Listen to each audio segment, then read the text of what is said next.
Okay, let's unpack this. Today's deep dive is taking us straight into the heart of, well, one of the most spectacular and, frankly, violent political collapses in human history. Oh, absolutely. The fall of the late Roman Republic. Right. Specifically looking at the 60s BC, we are going to explore the brutal extremes, the systemic failures, and just this crushing psychological weight that completely broke one of the greatest political systems of the ancient world. And we have such incredible source material for this, too.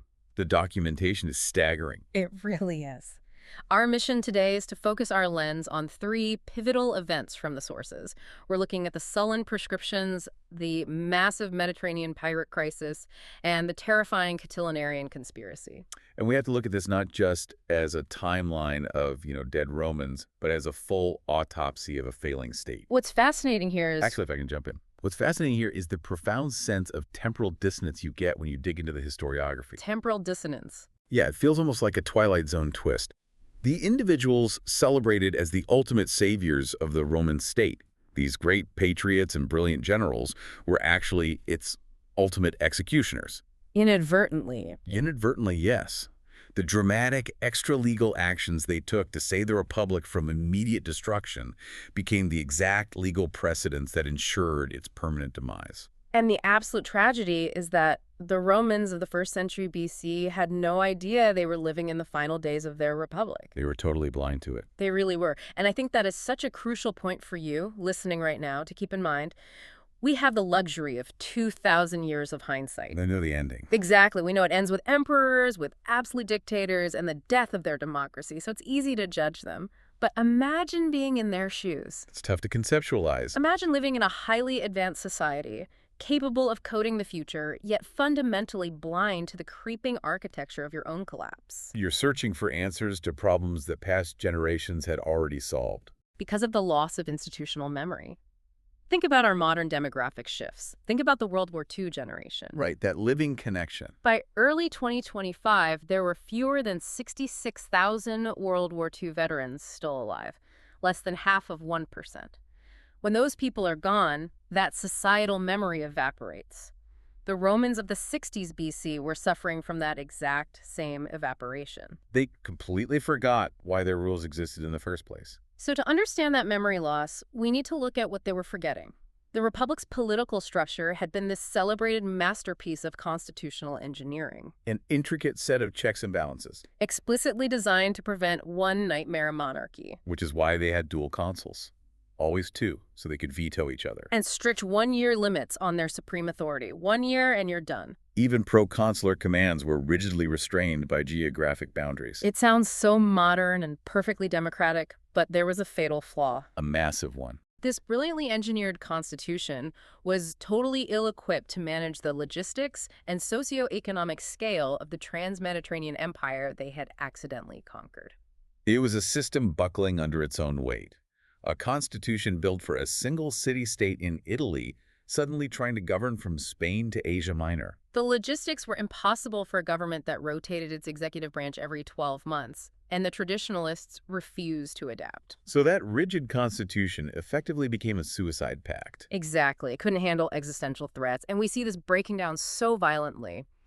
But we have to look back a decade or two to understand the trauma that forged the main actors of the 60s BC. Men like Pompey the Great, Cicero, Crassus, and Catiline. Which brings us to the sullen proscriptions. This is the original sin for everything that follows. The year 82 BC. Lucius Cornelius Sulla achieves this absolute, brutal military victory at the Battle of the Colline Gate. Fighting right at the walls of Rome. And then he does something completely unprecedented. He bypasses a terrified Senate and institutes the proscriptions, state-sponsored terror. It was bureaucratic efficiency applied to mass murder. Sulla published definitive, unalterable lists of his enemies. Plastered right in the forum. Right in public. Senators, wealthy equestrians, if you were named, you were stripped of your rights. Your property was forfeited. And your life was open season. Literally, anyone could kill you without consequence. The factual data here is staggering. 520 high-ranking individuals were explicitly named, including 4 former consuls. Men at the absolute pinnacle of Roman society. And Sulla incentivized this by offering massive financial bounties. 48,000 sesterces. Which is about 12,000 denarii.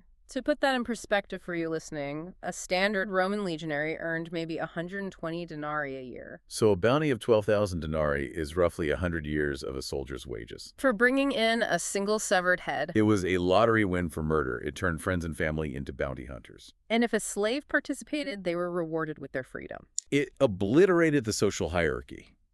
But the economic hangover was just as profound. We're talking about the most radical wealth transfer in Roman history, between 1.88 billion and 2.3 billion sesterces transferred from victims to sullen loyalists.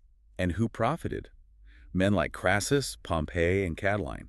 They amassed fortunes buying up seized properties. Crassus was buying prime real estate at up to 85% below market value. He became one of the richest men in history off the blood of his peers. And Sulla made it permanent. In 81 BC, he pushed through the Lex Cornelia. Right, which retroactively legalized all the murders. And instituted horrific intergenerational punishment. It stripped the descendants of the victims of their civic rights. You and your children were permanently locked out of the system. This taught an entire generation that extreme violence, not the ballot box, was the ultimate arbiter of politics. It created a massive underclass of displaced farmers, ruined aristocrats, and bankrupt sullen veterans.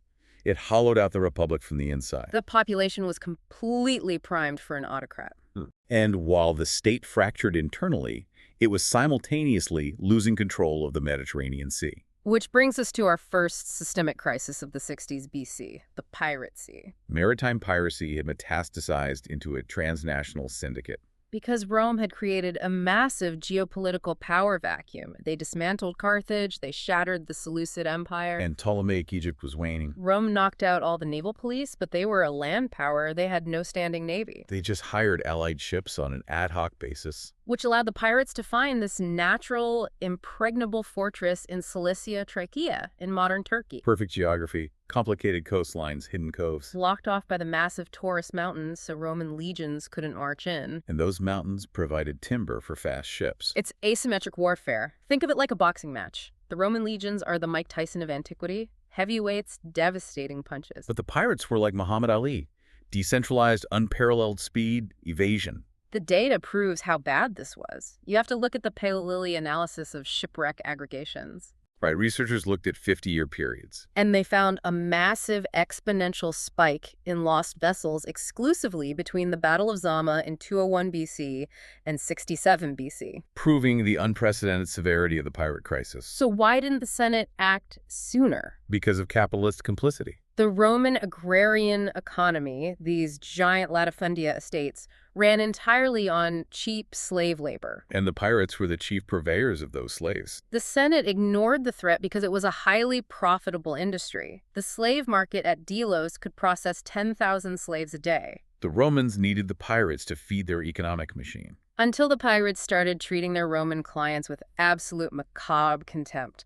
There is this chilling anecdote from Plutarch. Oh, the theater of the pirate. Yes. Imagine you're a Roman citizen captured at sea. You invoke your legal rights. You yell, "I am a Roman citizen." And the pirates would feign exaggerated terror. They'd drop to their knees, begging for mercy. Once the Roman relaxed, thinking he was safe, they would dress him in a toga. And put Greek athletic shoes on his feet. Then they'd lower a wooden ladder into the open sea, wish him a fortuitous journey, and force him to walk the plank. Roman legal authority was utterly impotent beyond the shoreline. Even a young Julius Caesar was captured by them. But the tipping point finally came when the pirates stopped just trading slaves and started targeting slow-moving grain vessels. Threatening Rome's corn supply. Which spiked food prices and threatened mass urban riots in the capital. The constitutional mechanisms failed. An autocratic override was required. Which brings us to the legislation of the Republic's demise in 67 BC. The Lex Gabiniana, proposed by the tribune Aulus Gabinius to give Pompey the Great unprecedented power. The scale of this was staggering. He was granted imperium over the entire Mediterranean. Plus 50 miles inland, which encompasses virtually every major city and trade route in the empire. He commanded 120,000 infantry, 5,000 cavalry, and 500 ships. He could personally appoint 24 legates, bypass senatorial appointments, access the public treasury endlessly. And he was given a 3-year term. Completely breaking the one-year constitutional rule. This caused the death of debate in the Senate. The traditionalist Optimads fiercely opposed it. We have that vivid image of Cato the Younger attempting to filibuster the public assembly. And he's violently dragged from the rostra by the tribune Trebonius and ordered to prison. Physical violence replacing senatorial discourse. As Plutarch said, it gave Pompey an out-and-out monarchy and irresponsible power. But militarily, Pompey was a genius. He knew the only way to make war humane is to make it short. He divided the sea into 13 districts and swept them simultaneously, completely neutralizing their evasion tactics. A 3-year mandate was finished in 3 months. And instead of slaughter, he resettled the pirates in inland agrarian communities, like Cilici Campestris, shifting their loyalty directly to him. If we connect this to the bigger picture, Pompey's command was then extended by the Lex Maniliae to fight Mithridates VI and Tigranes the Great. He unilaterally reorganized the Near East without Senate approval. He annexed Bithynia and Pontus, created Syria, and established a buffer zone of client kings. Men like Archelaus and Darius. This vast network of personal patronage, the Arcanum Imperii, terrified the traditionalists, which led the Senate to refuse to ratify his acts, directly pushing Pompey into the first triumvirate with Caesar and Crassus. Here's where it gets really interesting.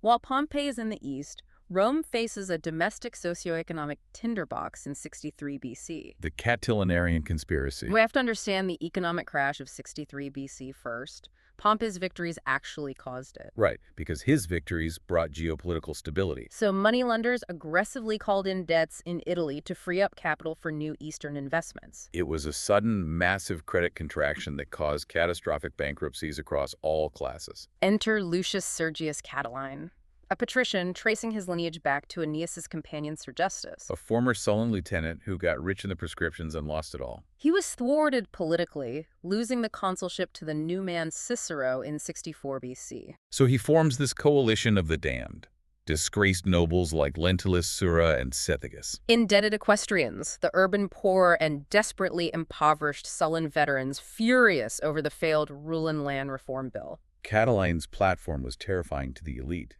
Tabulae novae, the complete cancellation of debts, and violent wealth redistribution. The operational plan was a nightmare.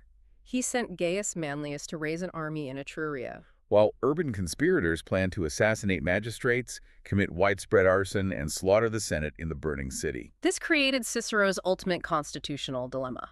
Roman law fiercely protected citizens. Cicero had no hard evidence to preemptively stop patricians like Catiline. He gathers intel via Fulvia and Crassus. The Senate passes the Senatus Consultum Ultimum, the SCU, declaring a tumultus an emergency, granting consuls power to safeguard the Republic. Cicero delivers his first Catilinarian oration on November 7 at the Temple of Jupiter Stator. He forces Catiline to flee Rome. But the conspirators in the city remained.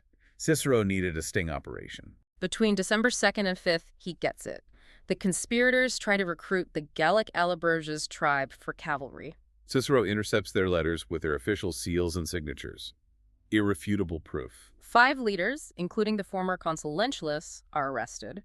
This leads to the December 5th debate in the Temple of Concord. This is a crucial debate because of the portion laws. Citizens have the right to appeal, provocatio, or choose exile.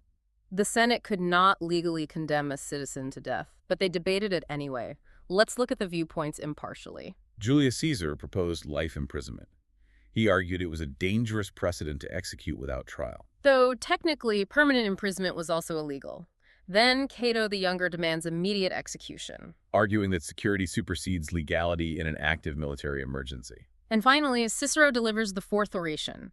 He subtly guides the Senate toward the death penalty to distribute the moral responsibility. He relied on the legally hollow SCU. Modern legal analysts point out he could have legally ordered executions by asking to be appointed dictator, which would have granted him immunity, but he wanted to be the civilian savior, the pater patriae. So he chose to permanently fracture the Constitution instead. Which brings us to the Mamertine prison. I want you listening to use the theater of your mind here. The Tullianum. A 12-foot deep, circular, stone-vaulted subterranean pit. Pitch black, foul stench. Accessed only through a hole in the ceiling with a drain to the Cloaca Maxima sewer for corpses. It wasn't a penitentiary. It was a mechanism to physically destroy enemies. Like Jugurtha starving and laughing in madness, or Vercingetorix, or Herennius Siculus bashing his own head in against the stone. This is where Cicero personally escorted Lentulus Sura, A former consul. In absolute secrecy, without trial or appeal, Lentulus and the 4 others are strangled by state executioners. Cicero emerges to the crowd in the forum and delivers that chilling euphemism. Vixerants. They have lived. The tactical fallout was massive. The executions in Rome triggered massive defections from Catiline's rebel army, Leading to the Battle of Pistoria in 62 BC. Catiline is cornered with 3,000 desperate men, facing Republican forces commanded by Petreius, who took over for Antonius Hybrida.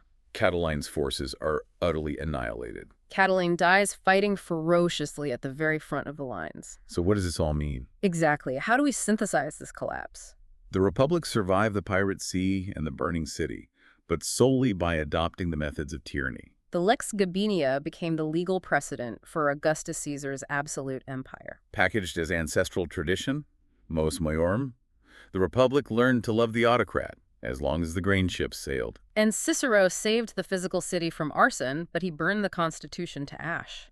By executing citizens without a trial, he proved to ambitious men like Julius Caesar that the law was merely a rhetorical tool. To be discarded when necessity demanded. The democratic facade, the Senate, the assemblies, they remained. Acting out a play. But the soul of the Republic had already been strangled in the Mamertine prison.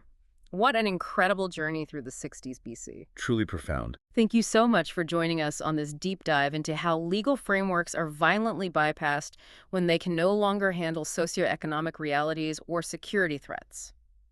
Before we wrap up, I'd like to leave you with a final thought to mull over. Consider the tragic irony of Cicero. His reward for saving the state. Right. His reward for his patriotism, for bypassing the law to save the state, was eventual exile in 58 BC. He was driven out by a populist law specifically targeting those who executed citizens without trial. Wow. So this raises an important question for you to ponder. If a society system punishes the very people who step outside the rules to save it, does that system inadvertently teach its future leaders that the only way to survive is not to be a civilian savior, but to become an absolute dictator? That is deeply provocative, something definitely worth exploring on your own. Thank you again for joining this deep dive, and keep questioning the facades of history. We'll catch you next time.